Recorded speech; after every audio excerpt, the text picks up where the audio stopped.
संत मत्ती का सुसमाचार अध्याय 13। बोने वाले का दृष्टांत। ईसा किसी दिन घर से निकलकर समुद्र के किनारे जा बैठे।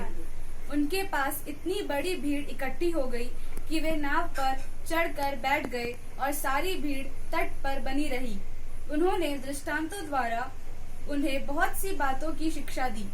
उन्होंने कहा, सुनो, कोई बोने वाला बीज बोने निकला। बोते बोते कुछ बीज रास्ते के किनारे गिरे और आकाश के पक्षियों ने आकर उन्हें चुग लिया। कुछ बीज पथरीली भूमि पर गिरे जहां उन्हें अधिक मिट्टी नहीं मिली। वे जल्दी से उग गए क्योंकि उनकी मिट्टी गहरी नहीं थी। सूरज चढ़ने पर वे झुलस गए और जड़ न होने के कारण सूख गए। कुछ बीज कांटों में गिरे और कांटों ने बढ़कर उन्हें दबा दिया। कुछ बीज अच्छी भूमि पर गिरे और फल लाए, कुछ 100 गुना, कुछ 60 गुना और कुछ 30 गुना। जिसके कान हो वह सुन ले। दृष्टांतों का उद्देश्य। ईसा के शिष्यों ने आकर उनसे कहा, आप क्या लोगों को दृष्टांतों में शिक्षा देते हैं? उन्होंने उत्तर दिया, यह इसलिए है कि स्वर्ग राज्य का भेद जानने का वरदान तुम्हें दिया गया है, उन लोगों को नहीं।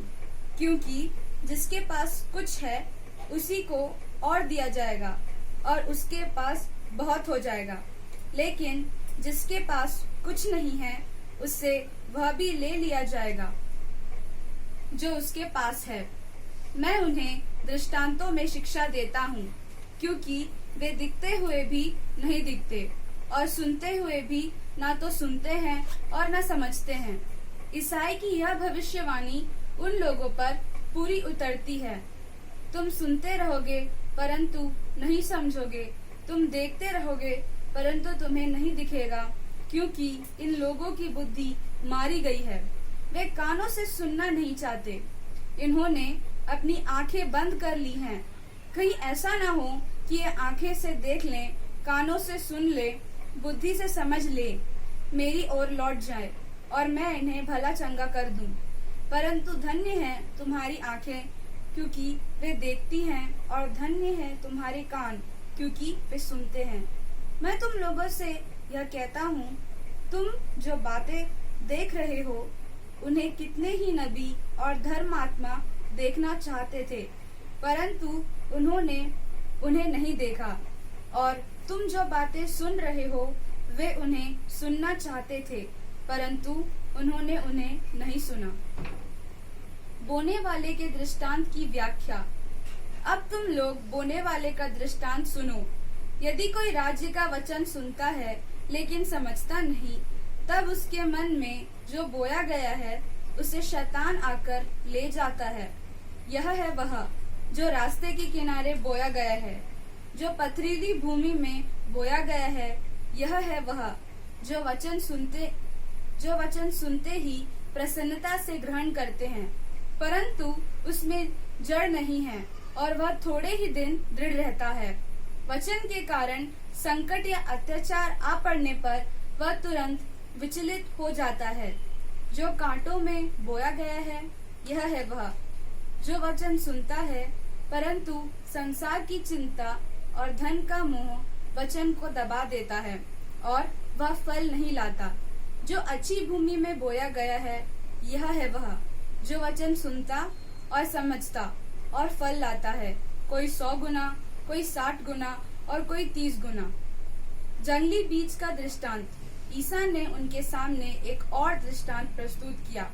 स्वर्ग का राज्य उस मनुष्य के सदृश है जिसने अपने खेत में अच्छा बीज बोया था। परंतु जब लोग सो रहे थे तो उसका बैरी आया और गेहूं में जंगली बीज बोकर चला गया। जब अंकुर फूटा और बालें लगी, तब जंगली बीज भी दिखाई पड़ा। इस पर नौकरों ने आकर स्वामी से कहा, मालिक, क्या आपने अपने खेत में अच्छा बीज नहीं बोया था? उसमें जंगली बीज कहाँ से आ पड़े? स्वामी ने उनसे कहा, यह किसी बैरी का काम है। तब नौकरों ने उनसे पूछा, क्या आप चाहते हैं कि हम जाकर जंगली बीज बटोर लें? स्वामी ने उत्तर दिया, नहीं, कहीं ऐसा ना हो कि जंगली बीज बटोरते समय तुम गेहूं भी उखाड़ डालो। कटनी तक दोनों को साथ साथ बढ़ने दो। कटनी के समय मैं लूनने वालों से कहूँगा, पहले जंगली बीज बटोर लो और जलाने के लिए उनके गट्ठे बांधो, तब गेहूं मेरे बखार में जमा करो। राई का दाना। ईसा ने उनके सामने एक और दृष्टांत प्रस्तुत किया। स्वर्ग का राज राई के दाने के सदृश है, जिसे लेकर किसी मनुष्य ने अपने खेत में बोया।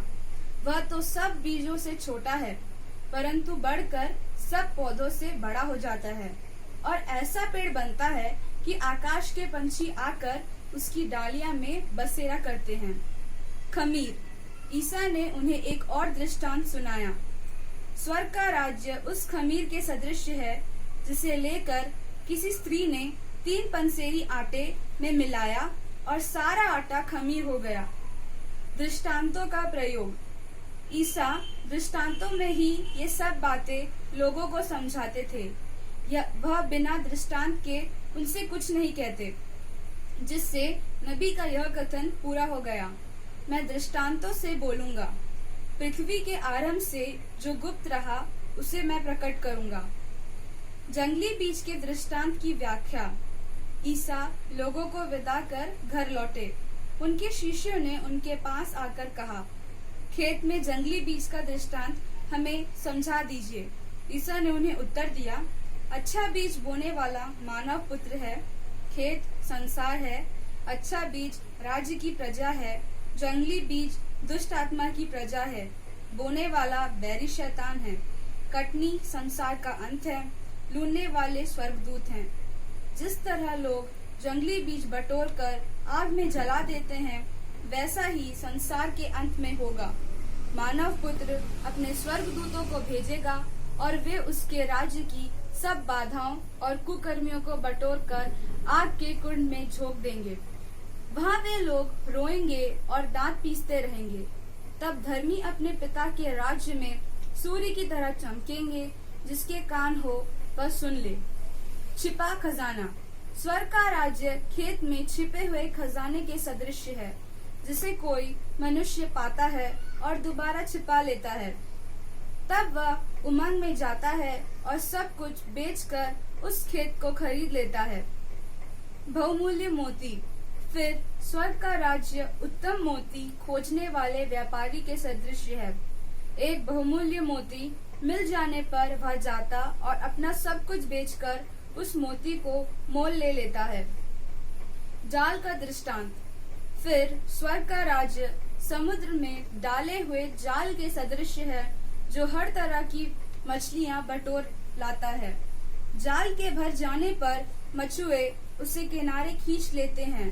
तब वे बैठकर उनकी मछलियां चुन चुनकर बर्तनों में जमा करते हैं और रद्दी मछलियां फेंक देते हैं। संसार के अंत में ऐसा ही होगा। स्वर्गदूत जाकर धर्मियों में से दुष्टों को अलग करेंगे और उन्हें आग के कुंड में झोंक देंगे।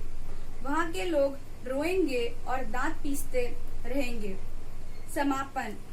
क्या तुम लोग ये सब बातें समझ गए?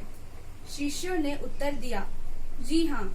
ईसा ने उनसे कहा, प्रत्येक शास्त्री जो स्वर्ग के राज्य के विषय में शिक्षा पा चुका है, उस गृहस्थ के सदृश है जो अपने खजाने से नई और पुरानी चीजें निकालता है। इन दृष्टांतों के समाप्त होने पर ईसा वहाँ से चले गए। अविश्वासी नाजरेत। वे अपने नगर आए, जहाँ वे लोगों को उनके सभागृह में शिक्षा देते थे। वे अचंभे में पड़ कर कहते थे, इसे यह ज्ञान और यह सामर्थ्य कहाँ से मिला? क्या यह बड़ाई का बेटा नहीं? क्या मरियम इसकी माँ नहीं? क्या याकूब, यूसुफ, सीमोन और यूदस इसके भाई नहीं? क्या इसकी सब बहनें हमारे बीच नहीं रहती? तो यह सब इसे कहाँ से मिला? पर वे ईसा में विश्वास नहीं कर सके। ईसा ने उनसे कहा, अपने नगर और अपने घर में नबी का आदर नहीं होता। लोगों के अविश्वास के कारण उन्होंने वहाँ बहुत कम चमत्कार दिखाए। यह प्रभु की वाणी है।